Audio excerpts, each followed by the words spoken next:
Welcome back. Up to this point in season 2, we've talked about ideas, problems, customers, testing, pricing.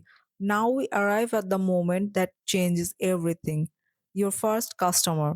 Not the first compliment, not the first sign up, not the first this is interesting. The first person who actually pays.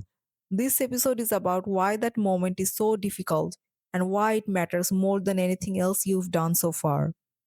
Here's the thing about ideas, they live in your head.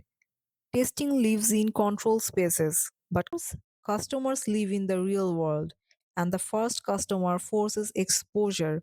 Your work leaves the safety of theory, and that feels risky.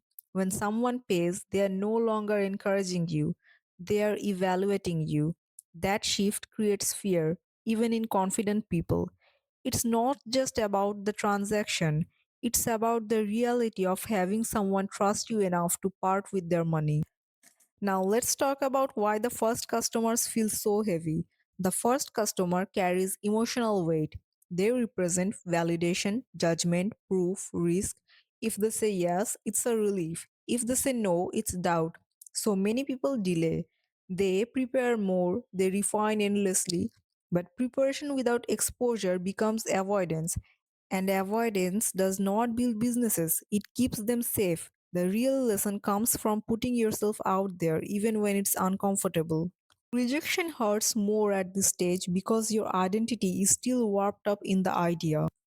At first, it may feel like it's not the product that's getting rejected. It may feel like that you are being rejected, and that's normal. It's human, but it's also dangerous because business feedback is not personal, it's situational. You are not getting rejected as a person, you are getting feedback on the idea, and the goal is to remove ego from interpretation. You need to learn, adjust, and just move forward. Here is why the first customer is always the hardest. After that first sale, things change. You gain confidence, language, proof, reference points. But before the first customer, everything is hypothetical. You are asking someone to trust something unproven. And that's why it's hard. It's not because you are weak, it's because trust is expensive and trust takes time. Now, let's talk about how most people ruin this moment. People sabotage their first customer by waiting for perfection, avoiding clear offers, softening the ask, apologizing for the product.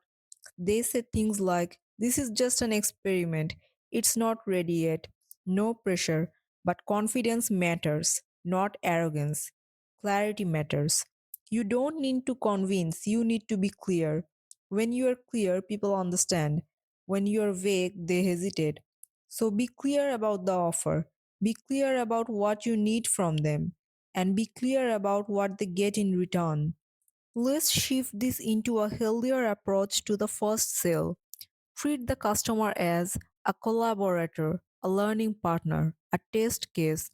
Be honest. This is early. I am learning. I value your feedback. People appreciate honesty more than polish, and the right first customer will understand that. They'll see the value in helping you to shape your business. Here is why this moment changes you. Once someone pays, something internal shifts. You stop guessing, you start listening differently. Business becomes real. Even if the amount is small, the psychological shift is massive. This is the moment where entrepreneurs are born, not when ideas appear. It is when someone believes enough in your solution to spend their money on it. That's when the magic happens. Alright, let's wrap this up. In the next episode, we'll confront another fear directly. Selling is not manipulation. Why avoiding sales language hurts both you and your customer, and how to sell ethically without shame. Season 2 is about crossing lines that matter. Thanks for listening. See you in the next one.